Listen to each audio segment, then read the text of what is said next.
Welcome to FailCraft, the podcast where we dive into the messy, real side of success and explore how setbacks become the stepping stones to growth and clarity. I'm your host, Ezekiel Iferia, and today's guest is Angie Hawkins. She has jumped out of a helicopter into the ocean Navy SEAL style. She has skydived and cliff jumped. Physically, she's fearless, but for years, she was terrified of one thing that actually matters, being seen. Angie spent years performing happiness. She read the self-help books and did the therapy and checked all the spiritual boxes, yet she still felt empty. That emptiness led to a suicide attempt 5 years ago, a devastating crash that finally cracked her open. From that rock bottom, she realized she had been suffering from self-abandonment. She's the author of Running in Slippers and an inner glow coach who helps women stop chasing approval. She's here to talk about why we perform for love, why spiritual bypassing is a trap, and how to find the courage to take off the mask. So, Angie, I am very excited to welcome you to the show today. Thank you very much for joining us on FailCraft. Hi, Ezekiel. Thank you for having me. A pleasure to have you here. So, let's dive into it. Angie, you have lived a life of high adventure, jumping out of helicopters, seeking thrills, and all of that. But you admit that for a long time you were terrified of simply being seen. 5 years Yeah. ago, that disconnect led to a suicide attempt. Looking back, Angie, was that moment a failure of hope for you, or was it the inevitable crash of a performance that you just couldn't keep up anymore? I'd like to hear your own thoughts. I mean, when you look back at it today. Yeah, that's a great way to phrase it. A performer who just couldn't keep it up anymore, because the short version, I grew up in a home with emotionally unavailable parents. Mm-hmm. So as an adult, I can understand what that means. But as a child, I didn't have the tools or resources to understand that. So the way I interpreted the situation was I developed a belief that I didn't deserve to be loved. So I went through life thinking that I inherently didn't deserve love or that I didn't have any worth of my own. So I was always chasing it and things outside of myself. So I was a people pleaser, and I would conform to what other people wanted me to be. Or even, there's different, like there's society expectations, but within society, there's also school systems. And because I worked in corporate America for a long time, so there's like corporate America systems. So there's systems within the system, and it's really easy to get caught up in for acceptance within those systems. And I was also a perfectionist. So I saw my worth in doing things instead of just being who I was. So I had completely lost sense of my true identity because I was always so wrapped up in performing for things outside of me, which wasn't who I really was at all. And I had chronic anxiety and depression, but I just thought that's how life was and that's just the way it was. And so that moment, that rock bottom moment, was just this sheer feeling of hopelessness because I had been miserable for so long and I was playing the victim to my circumstances. Because again, I was like, this is just how life is. But then after surviving that, I realized that I needed to live my life differently. And for that to happen, I needed to take accountability for my own life and make some changes within me going forward. And that's exactly what I did. So I live life completely different now because I play by my own rules and I live life for me. And that completely changed my life. All right. Thank you very much for sharing that backstory with us, Angie.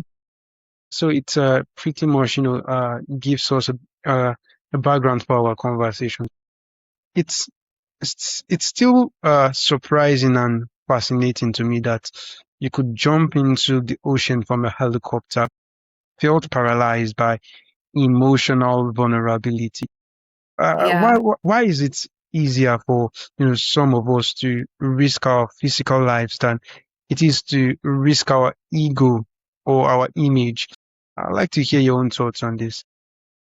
Yeah, well, just to be clear before I answer that question, I don't necessarily enjoy things like bungee jumping or skydiving. The reason Hmm. I do those things is to intentionally push myself out of my comfort zone. And that conditions yourself to, first of all, believe in yourself and to prove that you can do hard things. Because out of all of the adventurous things I've done, bungee jumping was the most terrifying thing. So now, anytime I get afraid about public speaking or being seen, all I have to do is tell myself, like, I've been bungee jumping. Why am I so afraid of speaking in front of all these people or putting myself out there? So for me, it was just something to get out of my comfort zone, but it's also become a point of reference in the moments that I am scared to do something. But to your point, I think emotional vulnerability is way more terrifying than anything physical that you can do. And it's because it's so deeply rooted in our childhood trauma. Because, for instance, I had a really critical mother growing up.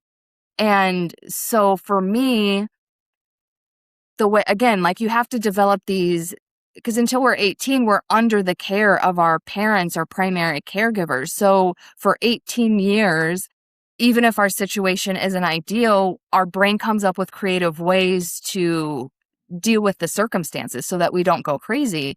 So for me, being always criticized by my mom, my brain was like, okay, if I hide, then I won't be criticized, which, by the way, is not true, but it did lessen it to some extent. And it felt safer in my body to hide away and not be seen.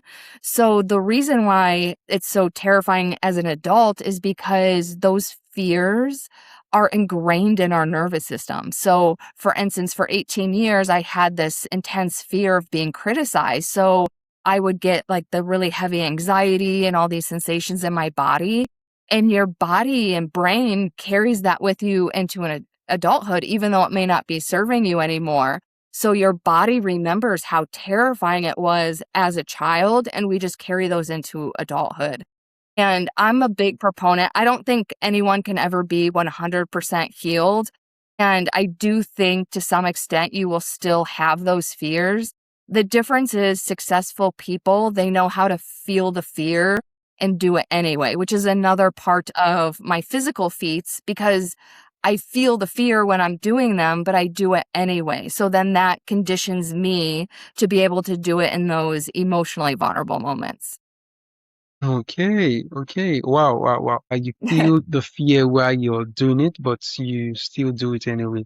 That's Yeah. really that's such bravery indeed, Angie. So you mentioned that before your crash, you had read the books, tried the spiritual part, but it didn't work. Were you using spirituality to bypass the actual pain? I'd like to hear your own thoughts around that area.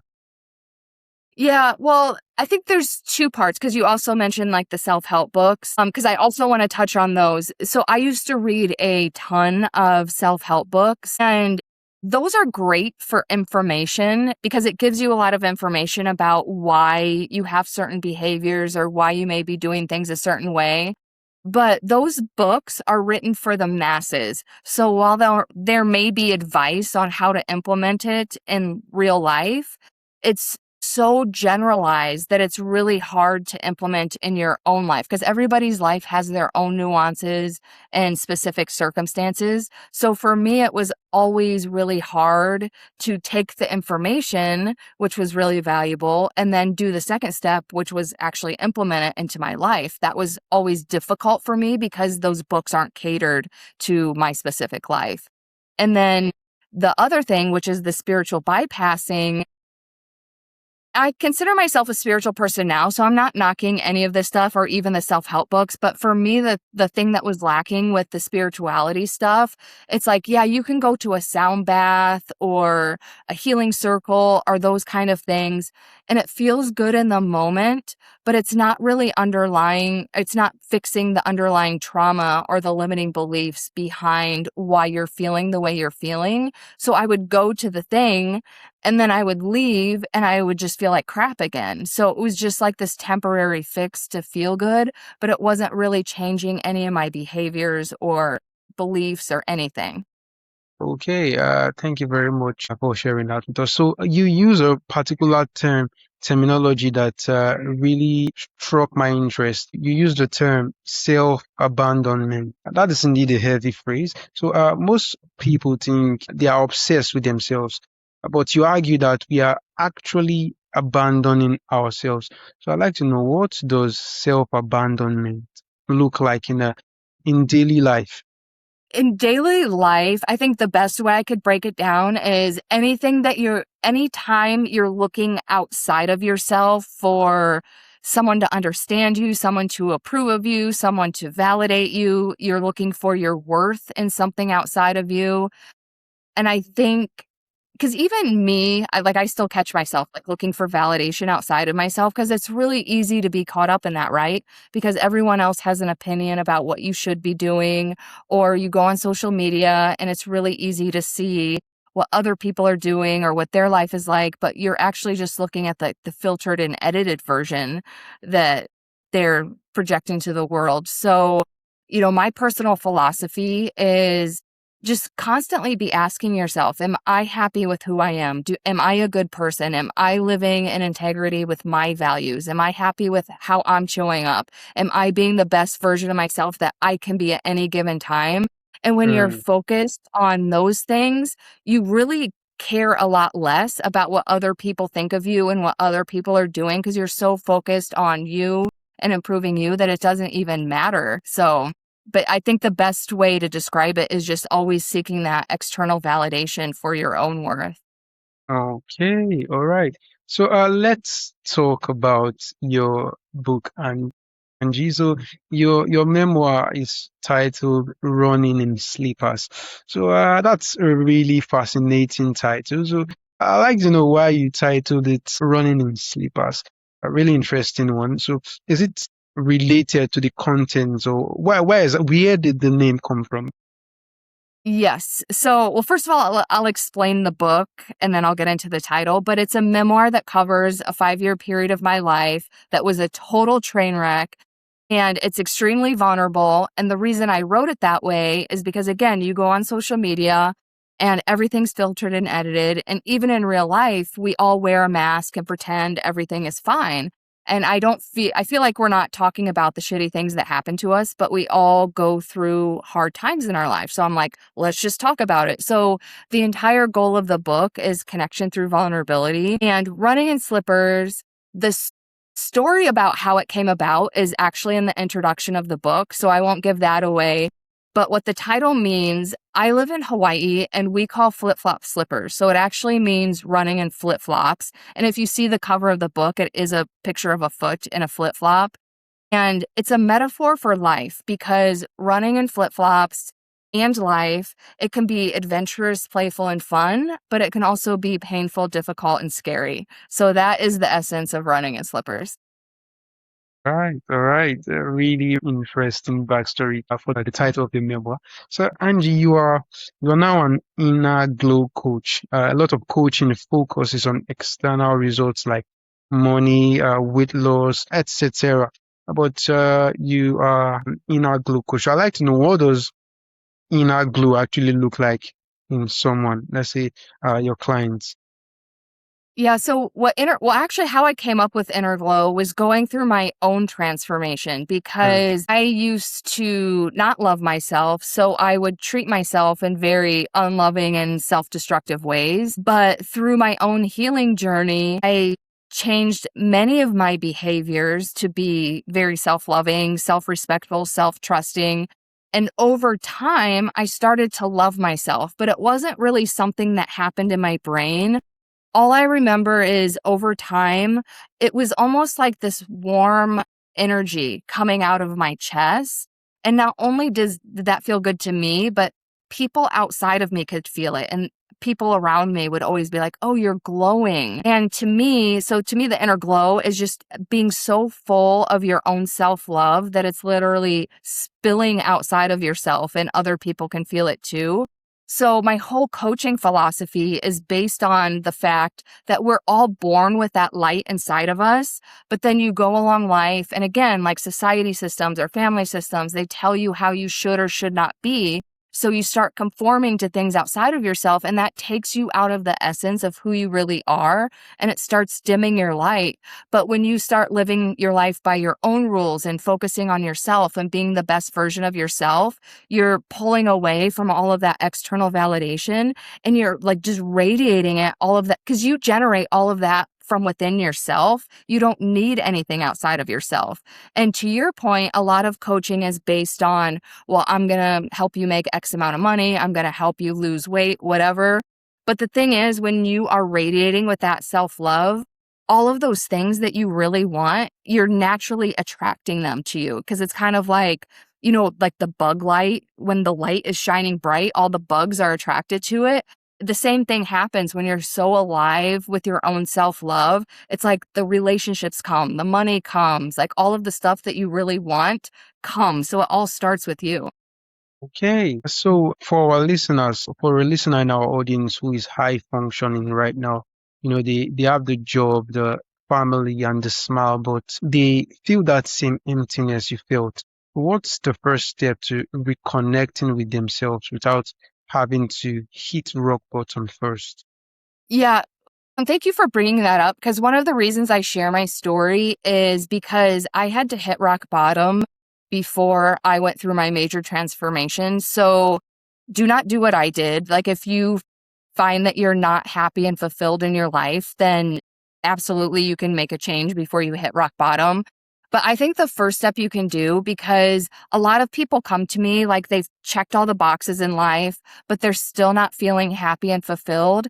And again, that's because you need to rekindle your inner light, because I guarantee, like, your success and all these things that you're checking off the boxes for, they're to do for things outside of yourself. But you really need to create a life that's built for you. And that doesn't necessarily mean changing your job or leaving your family or whatever, but there are different ways that you can be living your life and looking at your life, and maybe adding in hobbies and things that you really enjoy and light you up. It's really just about rekindling that inner light inside of you, because that's what draws you to your purpose and true sense of fulfillment in life. And that's what makes you truly happy. All right. So thank you very much for that wonderful piece of advice. I do hope it helps someone listening.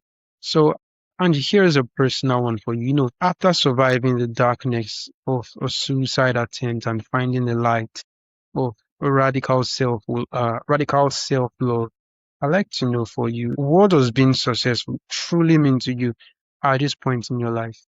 Success to me now means feeling happy and fulfilled most of the time, because I used to live my life in a space where I was not happy and fulfilled. And I truly didn't even believe that that was available to me. But now I live my life in a place where I am happy and fulfilled most of the time. And that doesn't mean I don't have challenges. That doesn't mean I don't feel things like sadness or anger or like the so-called negative emotions. It means that I've learned to respond to life in a different way and live life in a different way, so that those things don't bring me down. They just coexist with my happiness and fulfillment. All right, that is an amazing meaning to attribute to success, indeed, Angie, and thank you for sharing that with us. So, lastly, for our listeners who are, who are touched and they feel inspired by this conversation to go check out your memoir, Running in Slippers, or work with you. So, where is the best place for them to go start from? The best place to reach me is my website, which is Inner Glow by Angie, because there is information on my book, which is available on paperback, Kindle, and audiobook. And there's also information on my coaching, which is called Shine from the Inside Coaching. And for anybody who reaches out to me and says that they've heard me on this podcast, then they receive a free Find Your Glow session, which is a free 60-minute call with me. In my glow method, the G stands for Go Back to Your Childhood, where we trace back to what your limiting belief is, your core limiting belief that's affecting your life. And so that you can, because that's how you completely change around your entire life, by identifying that belief and changing your behaviors. And I stopped offering this call to the masses, but if you reach out to me and tell me that you've heard me on this podcast, then you get a free full 60 minutes with me and we can really dig into what your limiting beliefs are. So then even if we don't end up working together, that's still amazing information to have because you can really change your life once you figure out what your limiting beliefs are. Thank you very much for giving that really great offer for our listeners. So it's been a truly great time having a conversation with you, and I am very excited to have you on the show today. Thank you for joining us. Yes, thank you for having me on.